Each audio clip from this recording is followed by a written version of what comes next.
Un hombre que crió a 2 hijos durante 11 años descubrió en el lapso de una frase, a través del intercomunicador de la cocina, que nunca fue su padre. Fue su póliza de seguro. Mi nombre es Sir Garson.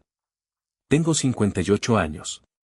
Y hasta hace unos 4 meses, creía saber exactamente cuál era mi lugar en mi propia casa. Estaba equivocado. Y lo peor, lo descubrí acostado boca arriba, demasiado débil para llevarme un vaso de agua a la boca, escuchando a los 2 chicos que cría hacer cálculos sobre si valía la pena salvarme. Permítanme retroceder. Dirijo una empresa de perforación de pozos de agua y servicio de bombeo aquí en New Braunfels, Texas. Guadalupe Well and Water Systems. 26 años construyendo esa empresa, desde un equipo de herramientas de cable ruidoso hasta 3 camiones rotativos modernos y un equipo de 10. Nunca tuve hijos propios. Los médicos nunca me dieron una respuesta clara sobre el por qué, y finalmente dejé de preguntar. Entonces conocí a Stacy. Ella ya tenía 2 hijos. Steve tenía 14 años, Brad 13, y ella estaba cansada como se cansan las madres solteras. Ese agotamiento profundo que hace que una mujer se enamore de cualquiera que aparezca y se quede. Yo aparecí, me quedé. Llevamos 12 años casados. 11 años siendo papá. O al menos eso es lo que yo creía que significaba la palabra para ellos. No te casas con la madre, adoptas toda la tormenta. No me importaba la tormenta. Me encantaba. De hecho, fui entrenador del equipo de béisbol infantil de Steve durante 3 temporadas, aunque el niño tenía la coordinación mano-ojo de una silla plegable. Le enseñé a Brad a poner cebo en el anzuelo en el río Guadalupe, justo al lado del tobogán de flotadores por donde pasan todos los turistas en verano. Asistí a conciertos de bandas, firmé permisos, lo hice todo. Y cuando crecieron, no paré. Steve quería montar su propio negocio de construcción, reformas de viviendas, terrazas, todo el paquete. Le pagué la certificación de la escuela de oficios de mi bolsillo, sin hacer preguntas. Hace 3 años, entregué un certificado de depósito de $50,000 como garantía secundaria para su línea de crédito comercial, para que pudiera comprar su primer equipo. Además, firmé como aval de la garantía anual. Mi dinero quedó bloqueado, mi crédito en juego, todo el riesgo. Brad es otra historia.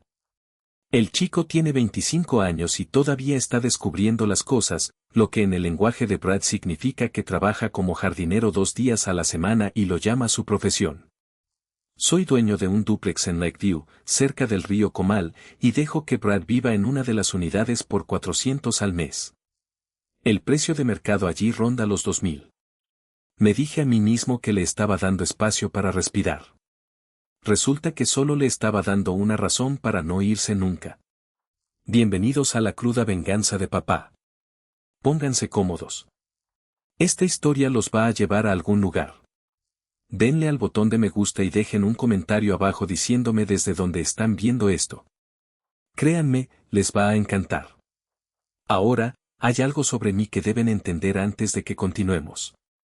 No soy un hombre blando.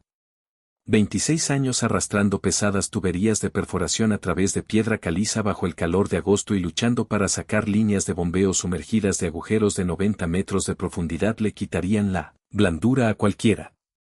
Pero tenía un punto débil, algo que era solo mío. Una Ford F100 de 1969. Compré esa camioneta hace 16 años, cuando era un chasis oxidado y casi inservible, a un tipo de gruene que iba a desguazarla. Me llevó 10 años.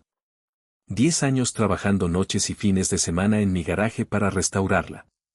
Reconstrucción del motor original. Tapicería nueva que mandé a un taller especializado en Ohio. Un trabajo de pintura que requirió 4 intentos para dar con el color correcto. Esa camioneta es lo único en mi vida que construí completamente para mí, sin que nadie más la haya asociado.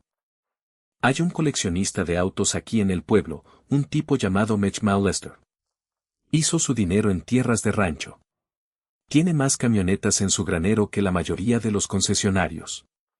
Y cada año en la exhibición de autos Bursfest, Mitch me acorrala junto a esa F100 y me hace su oferta. $75,000, sí, en efectivo hoy. Y cada año sonrío y digo lo mismo. No está en venta, Mech.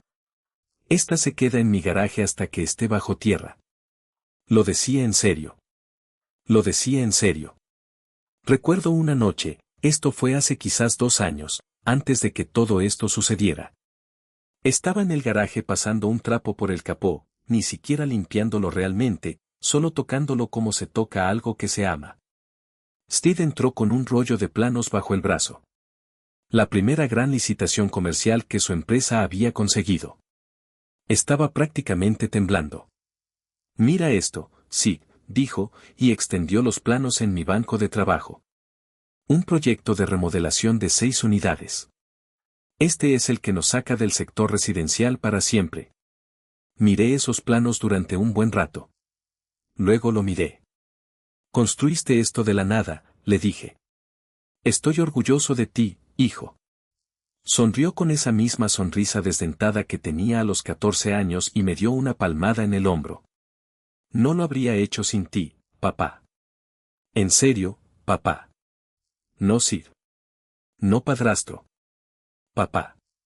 Me quedé en ese garaje después de que se fue, con las manos aún apoyadas en el guardabarros de la camioneta, y sentí algo que no me permito sentir a menudo. Pensé, y recuerdo haber pensado esta frase exacta, eso es. Ese es el momento. Por fin hice algo bien. Pensé que tenía un hijo. No de sangre, sino por elección. Resulta que la elección se acaba en el momento en que las matemáticas dejan de funcionar a tu favor. Pero aún no lo sabía. No esa noche. No lo sabría hasta 2 años después. No fue hasta que estuve acostado en una cama con un tubo de oxígeno pegado con cinta adhesiva debajo de la nariz, luchando por inhalar aire en unos pulmones que sentía llenos de cemento húmedo, escuchando a través del intercomunicador de la cocina a las personas que más amaba decidir si yo valía la pena el precio. Empezó un martes a finales de agosto. El calor de Texas no se anda con rodeos en agosto.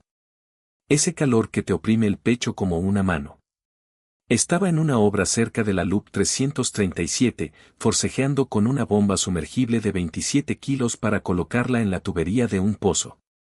Nada fuera de lo común, un trabajo que había hecho miles de veces. Y entonces sentí un bloqueo en el pecho. No era exactamente un dolor, sino más bien como si alguien me hubiera agarrado el corazón con el puño y lo hubiera apretado. Recuerdo agarrar la palanca del elevador de la plataforma de perforación con tanta fuerza que se me pusieron los nudillos blancos y pensar, con total claridad, esto es todo. Así es como termina. En una plataforma de perforación en el campo de alguien, a 39 grados. No era el final. Todavía no. Mi compañero Tommy, del equipo, me bajó de la plataforma, llamó a 911 y en 22 minutos ya estaba en urgencias del Resolute Health. Resulta que mi válvula aórtica estaba fallando. Probablemente llevaba fallando un tiempo. Silencioso como una fuga lenta en una llanta, el calor y el esfuerzo finalmente agravaron la situación. El médico de urgencias, un joven de ojos amables, se sentó al borde de mi cama y no se anduvo con rodeos. Señor Garson, su equipo cardíaco local puede estabilizarlo, pero esto requiere una reparación quirúrgica especializada. Voy a serle sincero. El equipo que mejor realiza este procedimiento no está aquí. Está en el Hospital Cardíaco de Houston, a unas 2 horas y media o 3 de aquí, dependiendo del tráfico. ¿Y si no voy? No respondió directamente a esa pregunta, lo cual fue una especie de respuesta.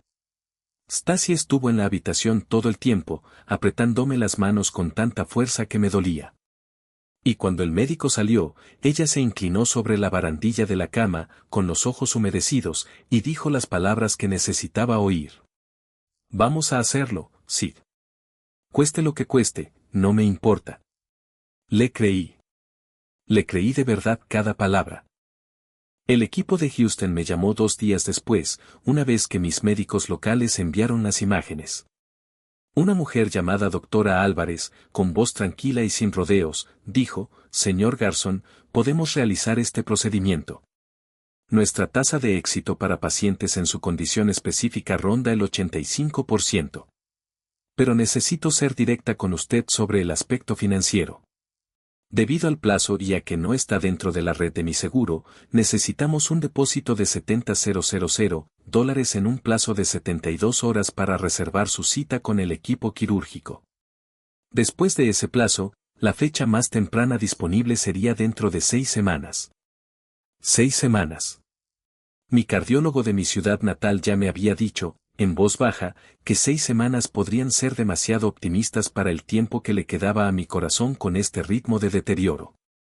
72 horas, $70,000. Stacy me apretó la mano de nuevo esa noche, sentada en la silla de vinilo del hospital, con un aspecto más cansado del que la había visto en mis 12 años de matrimonio. Iré a First National a primera hora mañana, dijo. Haremos una línea de crédito hipotecaria para la casa. Se solucionará con el tiempo. Lo prometo. Una promesa. Lo curioso de las promesas es que solo son tan buenas como la persona que tiene que cumplirlas cuando nadie la ve. Me dieron el alta para recuperarme en casa bajo observación durante 2 días antes del traslado a Houston. Conectado a un concentrador de oxígeno portátil, me dijeron que descansara, me mantuviera erguido y evitara el estrés.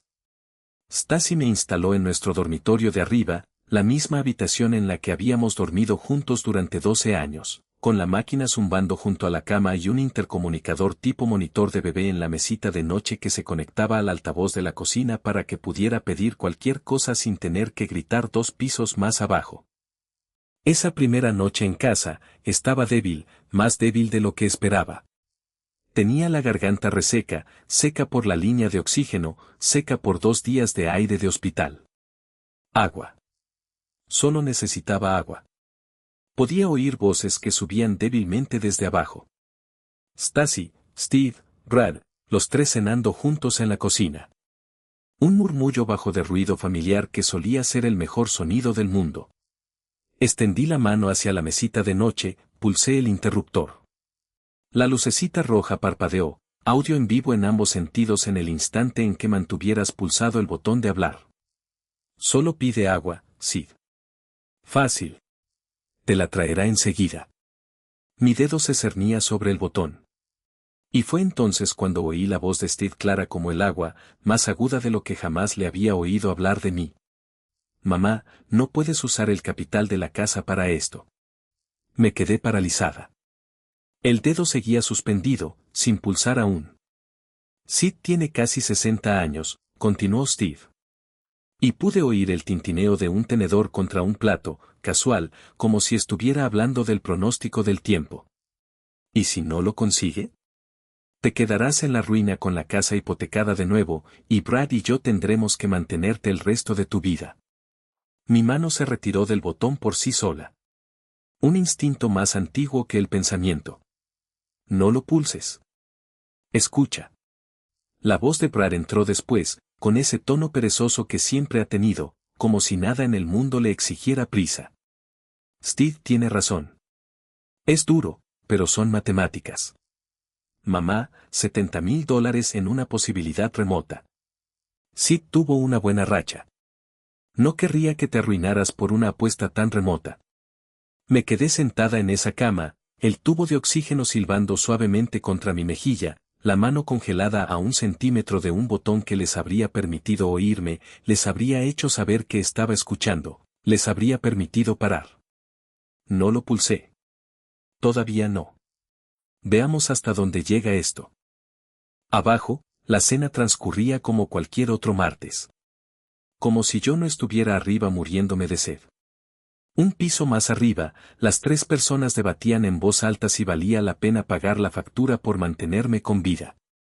Me ardía la garganta, me dolía el pecho, y en algún lugar de esa cocina, Brad dejó el tenedor y lo oí respirar hondo, como un hombre a punto de decir algo que claramente había estado guardando durante un buen rato. Además, dijo Brad, seamos realistas. Y te lo juro por esa F100 que tengo ahora mismo en el garaje, nunca en mi vida había deseado tanto un vaso de agua y nunca lo había tenido tan lejos. En algún lugar de New Braunfels, Texas, una mujer le mintió a la cara a un moribundo y pensó que nunca se enteraría de cuánto le había costado esa mentira. La última vez te dejé con Brad a mitad de frase. Además, seamos realistas, dijo. Quiero que reflexiones sobre esa frase un segundo, porque yo lo hice. La reflexioné durante 3 segundos completos antes de que terminara la idea. Y en esos 3 segundos, tomé una decisión que cambió el resto de mi vida. Decidí seguir escuchando. Se ha estado bajando el ritmo durante años, dijo Bran. Y oí crujir su silla, como si se estuviera reclinando, poniéndose cómodo, preparándose para lo que claramente quería decir. Ya casi ni toca esa camioneta. Y el dúplex actúa como si me estuviera haciendo un favor al dejarme quedarme allí. Pero he sido yo quien lo ha arreglado. Pintura nueva, accesorios nuevos. Si muere, básicamente soy el dueño de todos modos. ¿Por qué iba a pagarle alquiler a un cadáver? Un cadáver. Eso era lo que yo era para él. No un padrastro. Un cadáver con pulso que esperaba perder. Esteve se rió. Se rió de verdad. Esa risita fácil que solía darme al otro lado del banco de trabajo cuando le enseñaba a soldar una junta de tubería de cobre sin quemarse los dedos. Tranquilo, Brad, dijo Steve. Todavía no está muerto. Sí, dijo Brad, pero no es que se esté volviendo más joven, ¿verdad? Quiero decirte que sentí rabia en ese momento. Rabia habría sido simple. Rabia con la que podría haber trabajado. Lo que sentí en realidad fue más frío que eso. Una especie de quietud limpia y clínica, como ver aparecer un diagnóstico en una radiografía que ya sospechabas que era malo. Luego la voz de Stacy, suave, vacilante. Lo sé, dijo. El médico dijo que no hay garantías. Si arriesgo la casa y lo pierdo de todos modos, no me quedará nada para ustedes, chicos. Ustedes, chicos. No su padre. Ni siquiera Sid. Ustedes, chicos, como si yo ya fuera un gasto en torno al cual ella estaba haciendo sus cálculos. Exacto, dijo Steve, cálido ahora, tranquilizador, con el tono de un hombre que cierra un trato. Te estamos cuidando, mamá. Eso es lo que hace la familia. Familia. Yacía allí con una cánula de oxígeno pegada bajo la nariz, la garganta seca como el lecho de un río, y escuché a mi propia familia redefinir esa palabra en tiempo real, justo debajo de las tablas del suelo que yo misma había restaurado con mis manos hacía 2 veranos. Nunca pulsé el botón del intercomunicador. Ni una sola vez. Dejé caer la mano sobre el colchón y simplemente escuché, porque en algún lugar de ese silencio, comprendí algo importante. Si decía algo ahora, se disculparían. Darían marcha atrás. Lo suavizarían. Y nunca sabría realmente qué creían cuando pensaban que nadie podía oírlos. Así que los dejé seguir hablando. Los dejé terminar toda la conversación, cada palabra desagradable, mientras yo yacía arriba con la garganta tan seca que me dolía tragar mi propia saliva. 1 hora después, 1 hora, no 5 minutos, 1 hora entera en la que nadie pensó en ver cómo estaba el hombre que había sufrido un infarto 2 días antes, oí pasos en las escaleras. Lentos, cansados. Stacy. Entró, se sentó en el borde de la cama, me apartó el pelo como solía hacerlo cuando éramos recién casados y yo llegaba a casa agotada después de un trabajo de 16 horas. Por un segundo, solo un segundo, me permití creer que la última hora no había pasado. ¿Ya empezaste con los papeles del préstamo?, pregunté. Mi voz salió quebrada, apenas un susurro, la garganta raspando con cada sílaba. Me miró fijamente a los ojos. El representante del banco dijo que nuestra solicitud no se aprobaría a tiempo, cariño, dijo. Está fuera de nuestro control. Fuera de nuestro control. Asentí. No discutí. No lloré. Ni siquiera hice una pregunta de seguimiento, aunque Dios sabe que tenía unas 400. Asentí con la cabeza como un hombre que acepta el pronóstico del tiempo y la dejé creer que se había salido con la suya. Se quedó allí, me miró fijamente a los ojos, me dijo una mentira que salvó la comodidad de su hijo y selló mi destino. Y finalmente comprendí algo que debía haber comprendido hace 11 años en esa casa. Nunca fui el padre. Yo era el banco. Y los bancos no se emocionan. Simplemente cierran cuentas. Me besó la frente, me dijo que descansara y salió de la habitación. Oí sus pasos bajando las escaleras. Oí el murmullo del televisor al encenderse en la sala.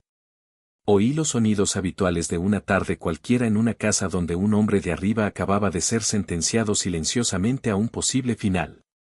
Todavía no hay agua. Nadie me trajo agua. Quiero que entiendas algo sobre mí, porque importa para lo que viene después. No hago las cosas en el calor del momento.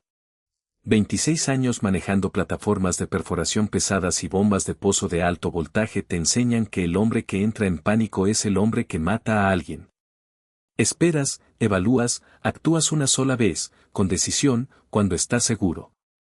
Esperé hasta medianoche. Stacy dormía a mi lado, roncando suave y uniformemente, el sueño de una mujer que se había reconciliado con su decisión hacía horas.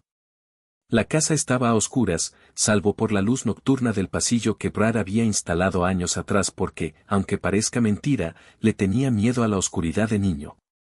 El mismo niño que 3 horas antes me había llamado cadáver, ahora estaba gestionando la propiedad. Tomé mi teléfono, con las manos aún débiles, temblando ligeramente, por la medicación, por el agotamiento, por todo. Busqué un contacto al que no le había escrito en casi un año. Mitch Malister. Lo escribí despacio, con un pulgar en la oscuridad. Yo, Mitch. ¿La F100 sigue en pie por 75? La respuesta llegó en menos de 4 minutos. El hombre guarda su teléfono junto a la cama como un adolescente. Mitch, para esa camioneta, siempre. ¿Qué pasa, Sid? Yo, necesito que se vaya para mañana por la tarde. Cheque bancario. Te lo explico después. Mitch, no digas más. Tendré la plataforma allí a las 2. 10 años de mi vida en ese chasis. Motor reconstruido, tapicería cosida a mano, 4 capas de pintura para conseguir ese tono exacto de blanco Wimbledon. Y lo dejé ir en lo que se tarda en hervir un huevo. Porque en algún punto entre ese intercomunicador y esa mentira, dejé de ser un hombre sentimental. Me convertí en un hombre práctico. Y los hombres prácticos no ruegan por sus vidas, las pagan. A la mañana siguiente, le dije a Stacy que necesitaba descansar y que quería que la casa estuviera en silencio. De todos modos, ella tenía que hacer recados para Brad, algo sobre recoger piezas para el calentador de agua del dúplex, por irónico que resultara ser. Y Steve estuvo en una obra todo el día. Por una vez, el momento estuvo a mi favor en lugar de en mi contra. A las 2 en punto, oí el ronroneo bajo del diésel de un camión de plataforma entrando en mi entrada.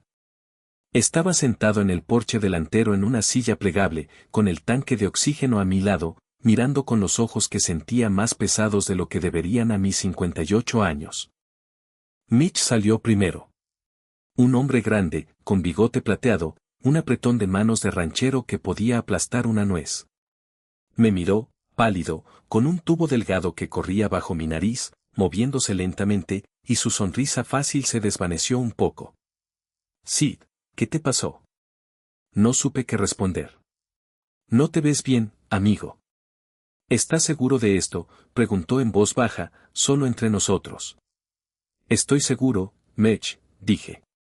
Nunca he estado más seguro de nada. No insistió.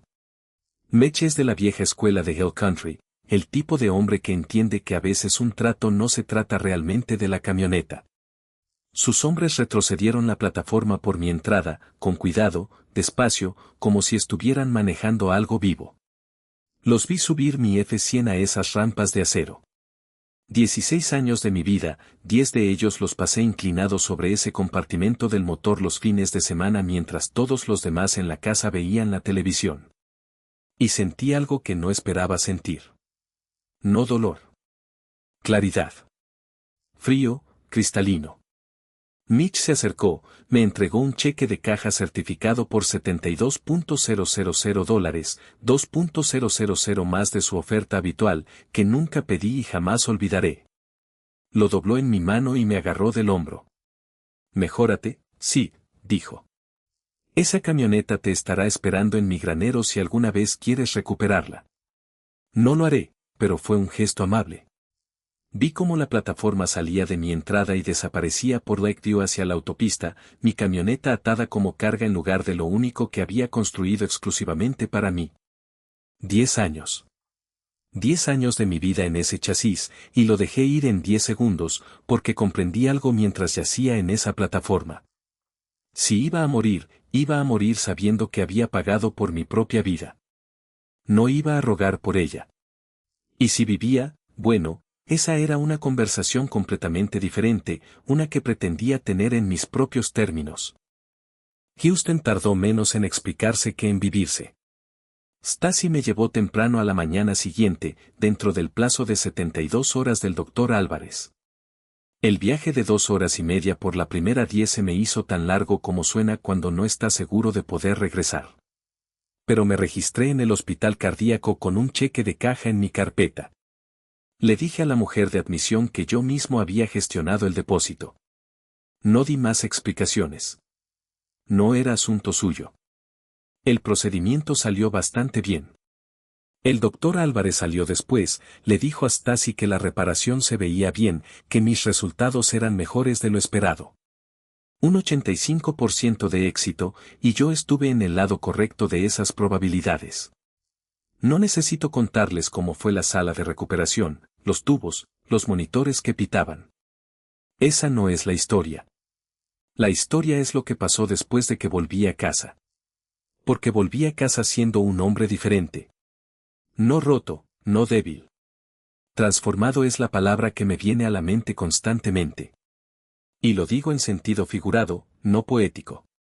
Lo primero que hice, todavía con el corsé ortopédico, apenas 3 días después de haber regresado a New Braunfels, fue abrir una cuenta corriente aparte en otro banco al otro lado de la ciudad.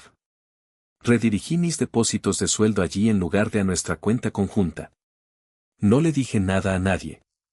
Stacy notó que el saldo de la cuenta conjunta estaba más bajo de lo normal en 2 semanas, pero le dije que eran facturas médicas que se estaban pagando, y ella me creyó, igual que yo me había creído su historia sobre la línea de crédito hipotecario 2 meses antes. Es curioso cómo una mentira suena diferente según de qué lado estés.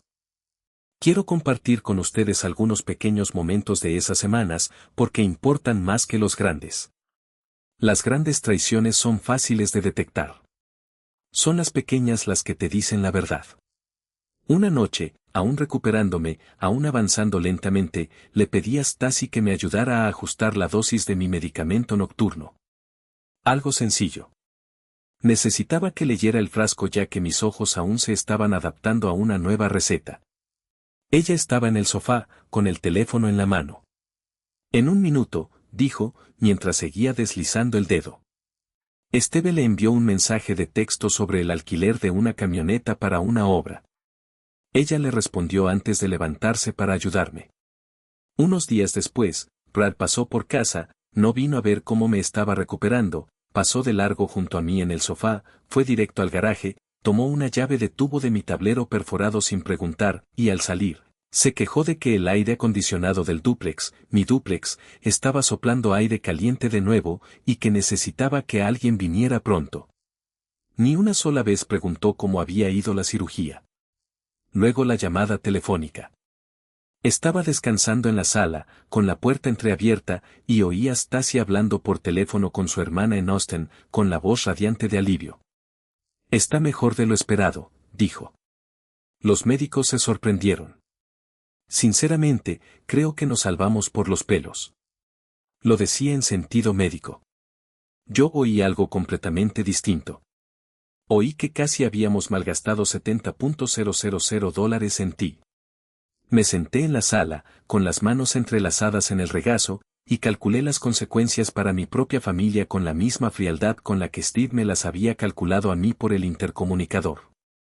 Cada día lo veía con más claridad. Yo no era un hombre al que amaran. Yo era un problema que casi habían tenido que resolver. Y la única razón por la que alguno de ellos se sentía aliviado de que yo estuviera vivo era porque no tenían que sentirse culpables por la alternativa. Eso no es amor. Eso es gestión de responsabilidades. Y yo ya no quería ser una carga. 2 meses después de la cirugía, Stacy vino a mí con una idea, prácticamente radiante. Quiero hacer una cena de celebración familiar, dijo. Estás completamente recuperado, Sid. Deberíamos celebrarlo en familia. Una celebración familiar para el hombre cuya vida intentaste convencer a tus hijos de que no salvaran. Dije que sí. Sonreí, incluso le dije que sonaba maravilloso, porque había estado esperando 2 meses precisamente para una cena así. Si has estado escuchando por un tiempo, deja tus pensamientos en los comentarios. Dale al botón de me gusta ya que estás en ello, y asegúrate de estar suscrito. Llegó la noche. Steve llegó primero, ya hablando incluso antes de sentarse, hablando sobre expandir su negocio de construcción a proyectos comerciales, insinuando que podría necesitar que yo avalara una línea de crédito mayor en el futuro. Brad entró 10 minutos después. No dijo una palabra sobre mi recuperación. No preguntó cómo me había ido en Houston. Ni siquiera echó un vistazo a la carpeta Manila que estaba tranquilamente en el bolsillo de mi chaqueta. Nos sentamos a la mesa. Stacy había preparado un banquete completo. Brisket del ahumadero de Common Street. Una olla de frijoles charros, tortillas frescas, ese tipo de comida alemana tejana de Hill Country que antes significaba algo en esta casa. Brad ni siquiera esperó a que pasaran los platos. Antes de que te acomodes demasiado, Sid, dijo, extendiendo la mano hacia los frijoles sin siquiera levantar la vista, esa bomba de agua y el tanque de presión del dúplex apenas aguantan. La presión del agua bajó a un chorrito ayer por la tarde. Necesito que instales un sistema nuevo, probablemente $4,000, tal vez más. Es tu propiedad. Deberías encargarte tú. Dejé el tenedor lentamente y lo miré. En serio, dije en voz baja. Sí, hombre, dijo Brad, ajeno a todo, extendiendo la mano hacia más frijoles. Llevo semanas aguantándolo. Básicamente soy tu administrador de la propiedad a estas alturas. Administrador de la propiedad. $3,000 del hombre que hace 2 meses me llamó cadáver por el intercomunicador porque mantenerme con vida costaba demasiado. Metí la mano lentamente en el bolsillo de mi chaqueta. Mis manos aún temblaban un poco, no por los nervios, sino por un cuerpo que aún se recuperaba de una cirugía por la que ninguno de ellos había pagado un centavo. Saqué una carpeta arrugada. Steve dejó de hablar a mitad de la frase sobre la mejora de su barco. El tenedor de Brad se congeló a medio camino de su boca. La sonrisa de Stacy comenzó a flaquear, solo un poco, como si algún instinto en ella finalmente reconociera la forma de lo que se avecinaba. Dejé la carpeta sobre la mesa, entre la carne y los frijoles, y miré a mis 2 hijos, los chicos que había criado desde que tenían 13 y 14 años, y dije lo único que me pareció cierto. Antes de llegar a la unidad de aire acondicionado, Brad, dije, hablemos de algunas cosas que he estado posponiendo durante 2 meses. Abrí esa carpeta lentamente. Sin drama en mis manos. No había temblores que no estuvieran ya presentes tras la cirugía. Solo un hombre poniendo las cartas sobre la mesa, una situación que le habían repartido años atrás y que ahora decidía afrontar. Steve. Brad. Ustedes, muchachos, estaban muy preocupados por el futuro financiero de su madre si mi cirugía fracasaba. Decían que mi vida era una inversión arriesgada. Así que liquidé el único bien personal que poseía para pagar yo mismo el depósito de $70,000. No toqué ni un centavo del patrimonio de su madre. Saqué el primer documento y lo coloqué en el centro de la mesa, justo al lado de los frijoles. La factura de compraventa, la transferencia de propiedad, mi Ford F-100 de 1969, firmada a nombre de Mitch Lester, fechada el día después de aquella conversación por el intercomunicador. Steve lo miró fijamente como si estuviera escrito en un idioma que no hablaba. Espera, ¿qué? Se rió, pero la risa salió mal. Fina. ¿Vendiste la camioneta, Sid? Eso es una locura. ¿La amabas? Sí, dije, pero pensé que era un trato justo. Mi vida por una camioneta parece un buen negocio, ¿no crees? Nadie respondió. El tenedor de Brad seguía flotando sobre su plato, olvidado. Las manos de Stacy se habían quedado inmóviles en su regazo. Me giré hacia Steve y saqué el segundo documento. Ya que aparentemente soy un activo de alto riesgo, dije, hablé con First National. Resulta que estuvieron de acuerdo. No es seguro que un hombre que podría morir cualquier martes garantice personalmente la deuda comercial de otra persona. Deslicé la carta por la mesa. Steve la agarró, sus ojos escaneaban rápidamente, el color desaparecía de su rostro, línea por línea. Esta es una notificación formal, dije. Esa línea de crédito se someterá a su revisión anual la semana que viene. Esta mañana le notifiqué a First National que me niego a renovar mi garantía personal y que retiro mi certificado de depósito como garantía. Sin mi respaldo, el banco congelará la línea. Tienes 14 días hábiles para conseguir tu propia garantía o liquidar el saldo. No puedes hacer eso, la voz de Steve se quebró, y por un segundo, solo un segundo, volví a ver al chico de 14 años, el que solía seguirme en Home Depot preguntando para qué servía cada herramienta. Ese es mi negocio. Es todo lo que he construido. No, Steve, dije, y mantuve la voz firme porque me lo había prometido. Es todo lo que construí para ti. Tú solo lo administrabas. Y hace 2 meses, por el intercomunicador de la cocina, le dijiste a tu madre que no valía la pena protegerme. Así que dejé de proteger tu negocio. Eso no es crueldad, hijo. Es simplemente coherencia. Brad se había quedado muy callado, observando todo esto con la particular quietud de un hombre que se da cuenta de que la tormenta aún no lo ha alcanzado, pero que se acerca. Saqué el tercer documento. Brad, dije, y dejé que su nombre resonara un segundo antes de continuar. A partir de hoy, he entregado la administración del dúplex a Apex Property Management de Seguin. Como tienes un contrato mensual, les he dado instrucciones para que te emitan un aviso formal de no renovación de 30 días. Si quieres quedarte después del próximo mes, firma su contrato de arrendamiento estándar a precio de mercado de 2.100 al mes. De lo contrario, tus 30 días comienzan hoy. Eso es una locura. No puedo pagar eso en 30 días. Entonces tienes 30 días para empacar tus cosas, continué, como si no hubiera dicho nada. La cara de Brad se había puesto del color de un viejo panel de yeso. ¿Me estás desalojando por una bomba de agua? No, dije. Te estoy desalojando por años de pensar que un descuento era una deuda que te debía en lugar de un regalo que te hice. Hice una pausa. Y hablando de deudas, noté que repintaste las habitaciones, los accesorios de la cocina. Te costó unos 2.400 de tu bolsillo, ¿no? Brad abrió la boca. No dijo nada. Soy el dueño de la propiedad, Brad, dije.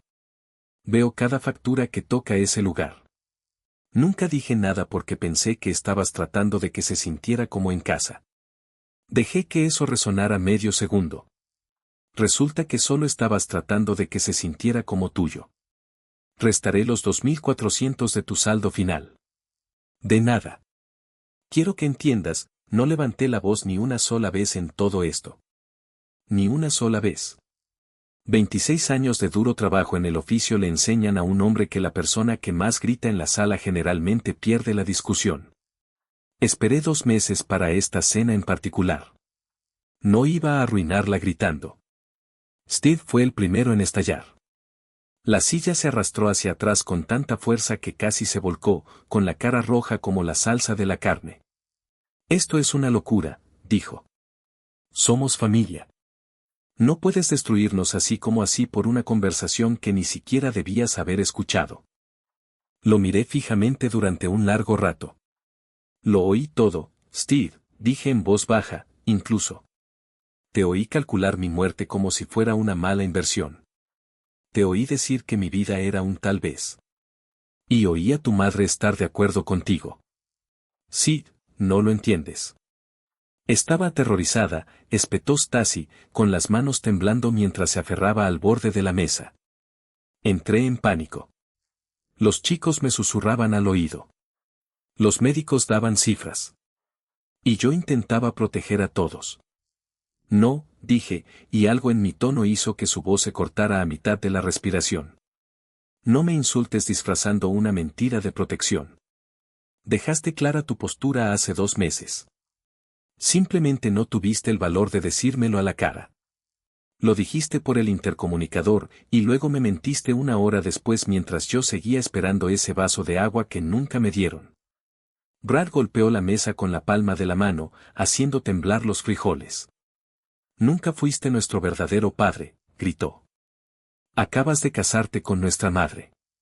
No puedes actuar como si nos hubieras criado. Ahí está. 11 años resumidos en una sola frase. Justo al final, justo cuando menos importaba y más dolía. No me inmuté. Lo miré fijamente a los ojos, de la misma manera que su madre me había mirado cuando mintió sobre el banco. Los crié desde que tenían 13 y 14 años, dije. Pagué su formación profesional. Avalé una línea de crédito comercial con mi nombre y mi propio riesgo. Les di una casa a una cuarta parte del precio de mercado porque pensé que estaban resolviendo sus problemas, no abusando de mi paciencia. Les di mis ahorros, mi crédito y mi nombre porque pensé que eran mis hijos. Hice una pausa, dejando que el silencio se prolongara lo suficiente como para doler. Pero me enseñaste una lección de negocios por ese intercomunicador, Brad. Nunca tires el dinero a la basura. Mi inversión en ustedes dos terminó la noche que calculaste mi muerte durante la cena. Nadie dijo nada por un momento. Solo el zumbido del aire acondicionado, mi aire acondicionado, el de esta casa que funciona perfectamente, y el olor a brisket enfriándose en 3 platos intactos. Me levanté, cogí mi plato, lo llevé a la cocina como si fuera una noche cualquiera, igual que el martes que se habían sentado a esta mesa decidiendo que mi vida no valía la pena arriesgarla. Detrás de mí, oí como el pánico se apoderaba de ellos. Mamá, haz algo, dijo Steve. No puede hacer esto. Mamá, díselo. La voz de Brad se quebró, aguda y desesperada ahora, toda esa confianza perezosa desaparecida. Somos tus hijos. Solo intentábamos protegerte. Protegerla. Esa es la palabra que buscó.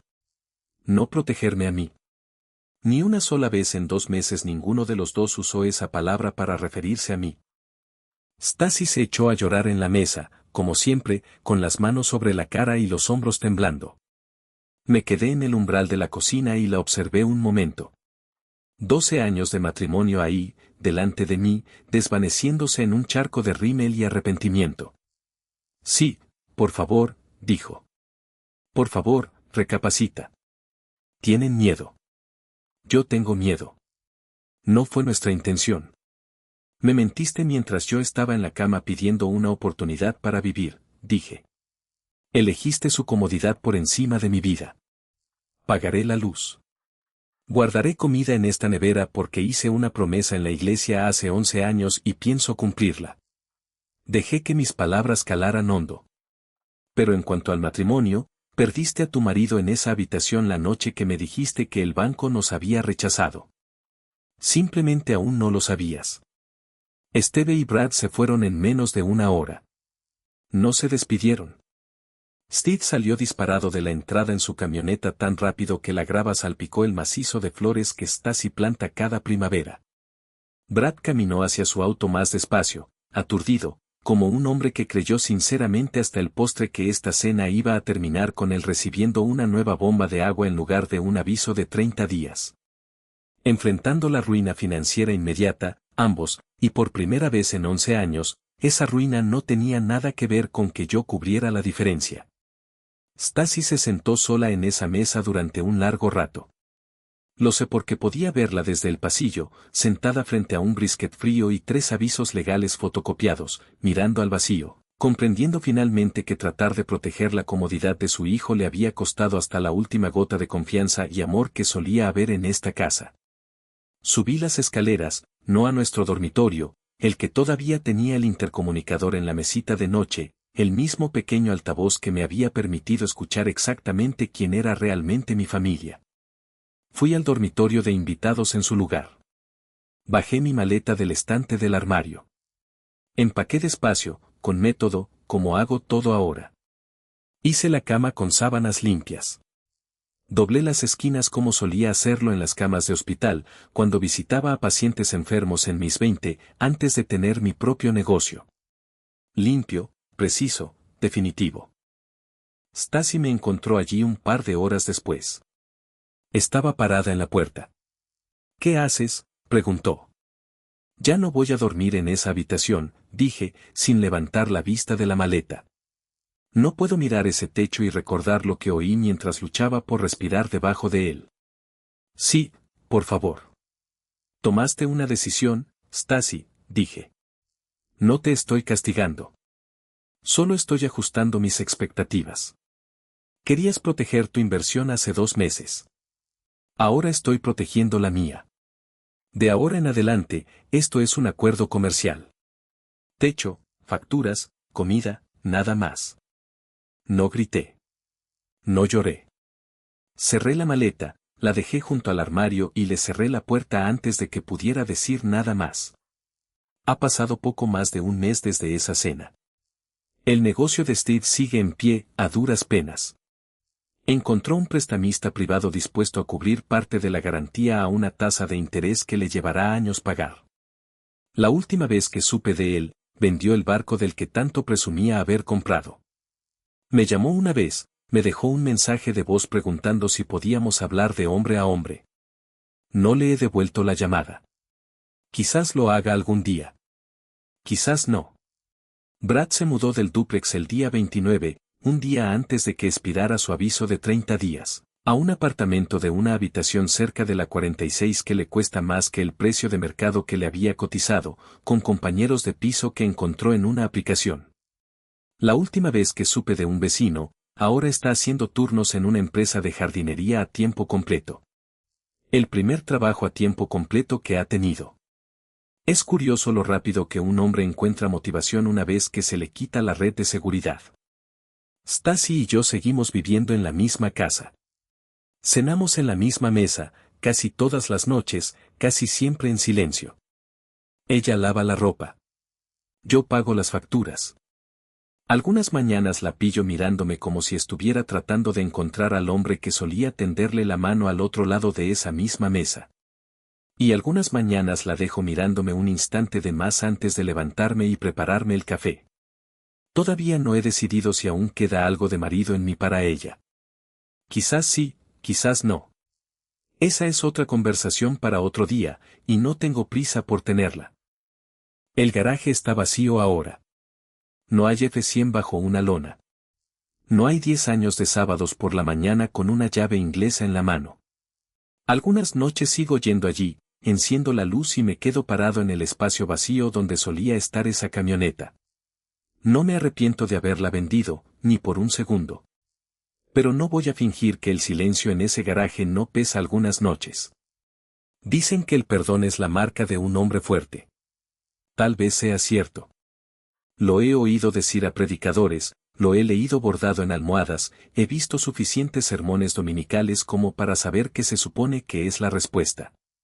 Pero aprendí algo diferente en esa cama de hospital en Houston, con tubos conectados a mi brazo, máquinas contando mi ritmo cardíaco por mí, porque durante unas horas, no se podía confiar en que lo hiciera yo mismo. Aprendí que un hombre que perdona demasiado rápido solo está enseñando a la gente cómo lastimarlo de nuevo. No abandoné a mi familia esa noche en la mesa. Me dejaron primero, a través del intercomunicador de la cocina, un martes por la noche de agosto, mientras yacía arriba demasiado débil para alcanzar un botón. Finalmente logré alcanzar el lugar al que ya habían ido. Deberías haberme dado ese vaso de agua, Stacy. Eso era todo lo que pedí esa noche. Solo agua. Nunca la recibí, pero recuperé todo lo demás. Y eso, resulta, valía más que cualquier cantidad de $70,000. Si te gustó esta historia, dale a me gusta, suscríbete y deja un comentario abajo. Cuéntame desde dónde la ves. Nos vemos en el próximo video.